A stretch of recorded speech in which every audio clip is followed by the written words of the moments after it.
नमस्कार दोस्तों, इस वीडियो में मैं चर्चा करूंगा राहुल गांधी की सदस्यता तो बहाल हो गई है, लेकिन क्या वह देश में पीएम मोदी का वैकल्पिक नेता बन जाएंगे? उनके जगह पर वैकल्पिक तौर पर आ सकते हैं? यह सवाल बहुत बड़ा अपने आप में लाजमी है। देश में कल्पना कीजिए, एक तरफ जहां नरेंद्र मोदी की लोकप्रियता का रेट 65% 70% से ऊपर है, तो वहीं राहुल गांधी की लोकप्रियता का ग्राफ क्या है? यह देश में बहुत बड़ा सवाल है। लेकिन इन सब के बीच राहुल गांधी अपने आप को कहां पाते हैं, यह देखने वाली विषय है। राहुल गांधी जहां तक भी नरेंद्र मोदी का पीछा करते हैं, पीछे ही पाए जाते हैं। वो मुद्दा उठाते हैं, कभी किसी बात का कहते हैं कि अहंकारी हैं। वो कहते हैं कि रावण का अहंकार नहीं रहा तो नरेंद्र मोदी का अहंकार कहाँ तक टिकेगा। इस तरीके की भाषा का प्रयोग करके राहुल गांधी अपनी हताशा और डिप्रेशन को ही दिखाते हैं। लेकिन सवाल इस देश में है कि क्या नरेंद्र मोदी के रहते देश की जनता राहुल गांधी को वैकल्पिक तौर पर ही स्वीकार करेगी? नहीं। इसका उत्तर है स्पष्ट तौर पर अगर देखा जाए तो इसका उत्तर है नहीं, क्योंकि भारतीय जनता पार्टी के पास वो क्रेडिबिलिटी है। काम किया गया है 10 सालों में, पिछले 9 सालों में भारतीय जनता पार्टी के शीर्ष नेतृत्व और देश के प्रधानमंत्री नरेंद्र मोदी के द्वारा यह बताया गया है कि आखिर विकास कैसे होता है।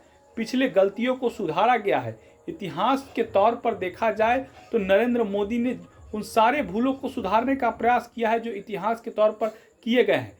इन सब के बावजूद भी कभी कभी इस देश में नैरेटिव ये सेट करने का प्रयास किया जाता है कि नरेंद्र मोदी ने कोई काम ही नहीं किया है। ऐसा नहीं है। इस देश में अगर आप उठा करके देखेंगे तो नेहरू ने बहुत सारी गलतियां की है।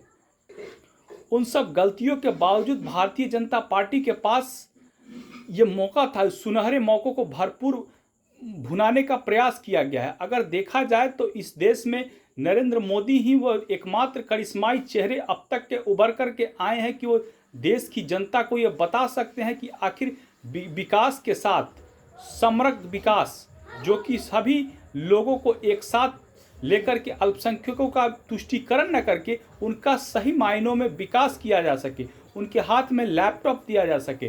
कुरान हो तो दूसरे हाथ में लैपटॉप हो, क्योंकि लैपटॉप नहीं रहने से, शिक्षा नहीं रहने से उस इसी भाषा में उनके साथ अन्याय होता है, अत्याचार होता है। गरीबी में, अंधकार में, किसी कारणवश वो आतंकवाद जैसे गंभीर मसले पर वो लोग उसमें सम्मिलित पाए जाते हैं। कांग्रेस के शासन में अगर आप देखेंगे तो कितने बम धमाके, कितने रोज बम धमाके, कभी इस शहर में तो कभी उस शहर में, तो कभी यहाँ तो कभी वहाँ होते थे। लेकिन इन सब के बावजूद भी नरेंद्र मोदी ने ये करके दिखाया है कि देश में शांति रह सकती है। सीमा सेना बल पर भारतीय जनता पार्टी ने कितना विकास करने का काम किया है। इन सब के बावजूद भी अगर देखा जाए तो देश की जनता नरेंद्र मोदी के नेतृत्व में विकास के अवसर पर विश्वास करती है और करती रहेगी।